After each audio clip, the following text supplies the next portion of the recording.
ការដែលខ្ញុំចង់ខ្លាចជាវិជ្ជបណ្ឌិតហ្នឹងគឺជាក្តីសម័យរបស់ខ្ញុំតាំងពីតូចមកតាំងពីខ្ញុំអាយុពី6ទៅ7ឆ្នាំពេលសម័យមុនគឺខ្ញុំធ្លាប់ឃើញគ្រូពេទ្យគាត់កាន់សារ៉ាងដើរទៅចាក់យកសារ៉ាងដើរចាក់តាមភូមិនៅពេលហ្នឹងគឺខ្ញុំសម័យចង់ធ្វើជាគ្រូពេទ្យតែខ្ញុំគិតថាវាបានជួយគេបានច្រើនហើយខ្ញុំបានបញ្ចប់ការសិក្សារយៈពេល7ឆ្នាំជាវិជ្ជបណ្ឌិតទូទៅរយៈពេល3ឆ្នាំជាវិជ្ជបណ្ឌិតឯកទេសផ្នែកកុមារនិងទទួល Diploma in Child Health ពី Sydney ប្រទេសអូស្ត្រាលី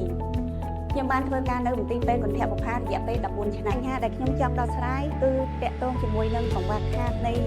សុខភាពកង្វះខាតនៃការថែទាំសុខភាពនៅលើកុមារដោយសារតែខ្ញុំឃើញពីផលវិបាករបស់ឪពុកម្ដាយពេលដែលគាត់យកកូនទៅមន្ទីរពេទ្យគន្ធបុប្ផារដើម្បីដោះស្រាយបញ្ហានេះបានគឺខ្ញុំផ្ដល់នៅ clinic មួយដែលល្អដើម្បីជួយនៅការពិគ្រោះនិងការព្យាបាលរបស់កូនក្មេងដែលផ្ដោតសំខាន់ទៅលើការពន្យល់ណែនាំឪពុកម្ដាយពីសុខភាពរបស់កូន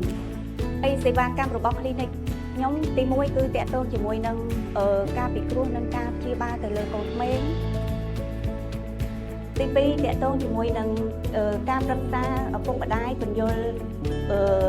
ផ្ដល់ការណែនាំទៅដល់ពួកគាត់ទី3គឺការសម្រាប់ពេទ្យទី4គឺការ check up ដើម្បីមើលពីការលូតលាស់និងការវិវត្តរបស់កុមារ